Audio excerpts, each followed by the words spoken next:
You know, every business, whether it's a tiny coffee shop on the corner or some massive global corporation, speaks one universal language. And no, it's not English or Mandarin, it's the language of accounting. So let's dive in and really decode what that's all about.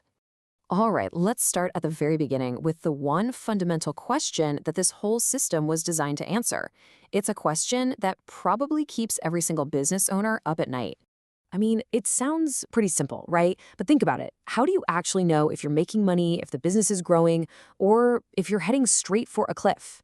It is an incredibly high-stakes question, and believe me, getting it wrong can be a total disaster. Now, the first thing you might think is, hey, I'll just look at my bank account. If there's cash in there, I must be doing great. But whoa, that can be a huge trap. You might have a lot of cash today, but you could also have massive bills that are due tomorrow. The amount of cash you have right now just doesn't tell you the real story about your financial health. And that is exactly where accounting comes in.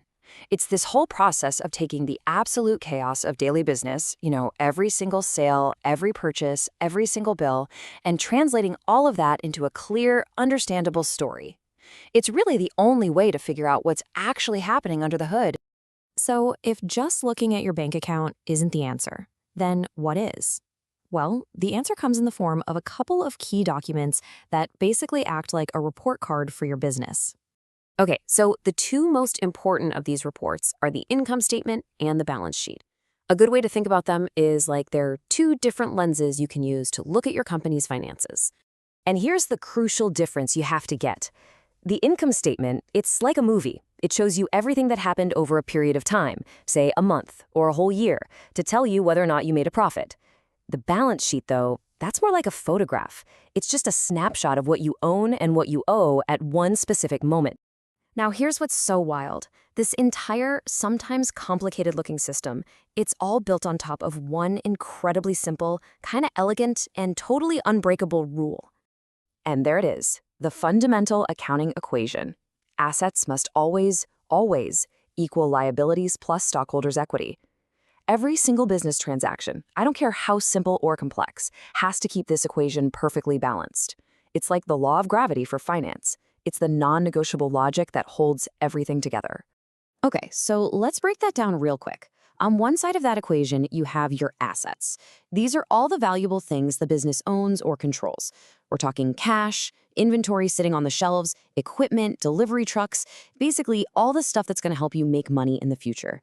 Then, on the other side, you have your liabilities. These are what other people, outsiders, have a claim on. Just think of it as everything you owe. That could be a bank loan, money you owe to a supplier, or even the paychecks you owe your employees. And the final piece of the puzzle is stockholders' equity. This is what's left over for the owners. If you sold off all your assets and used that money to pay off all your liabilities, whatever's left, that's the equity. It's the owner's piece of the pie. And here's a perfect, simple way to see it in action. Let's say you buy a new delivery truck for your business. The truck itself? That's your asset. The loan you got from the bank to buy it? That's the liability. And the cash you put down from your own pocket as a down payment? That's the owner's equity. See? It all has to balance out. Okay, so we've got this unbreakable rule. But how on earth does a business keep track of every little transaction to make sure that equation always stays balanced? Well, as you might guess, there's a pretty methodical process for keeping score. It follows a really logical cycle. First, something happens, a transaction, like you make a sale. Second, that event gets recorded right away, in order, in something called a journal. Third, that information gets moved or posted to a ledger, which sorts it all out. And then finally, all that sorted information gets summarized into those financial statements we were just talking about. Here's an even better way to think about it. The journal is like a daily diary. It just records every single thing that happens in the exact order that it happened. The ledger, then, is like a set of filing cabinets. It takes every entry from that diary and files it away in the right folder. Cash, sales, rent, so you can keep a running total for each category. And getting that first step right, the journal entry, is absolutely everything. I love this analogy from the source material. Trying to create accurate financial reports from a messy, faulty journal, it's like trying to bake chocolate chip cookies using taco ingredients. It's just never going to happen. Garbage in, garbage out. So why do we go through all this trouble? Why all the journals and ledgers? Well, let's get to the good part, the payoff, and why this entire system is so crucial for making smart decisions. Probably the best way to think about it is like a medical checkup, but for your business. I mean, you wouldn't wait until you were really, really sick to finally go see a doctor, right? In the same way, these financial statements let you constantly check the vital signs of your company to catch problems early. And this right here, this is what it all leads to. The payoff for all that careful tracking is a full set of financial statements. Now, I know, at first glance, it can just look like a wall of numbers. But everything we've talked about, the income statement, the balance sheet, that unbreakable equation, it all comes together here.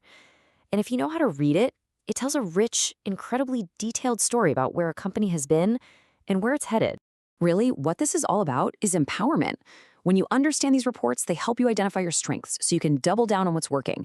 They shine a big, bright spotlight on your weaknesses, hopefully before they turn into a crisis.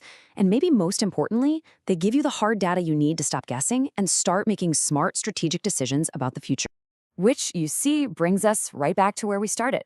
Accounting isn't just about crunching numbers.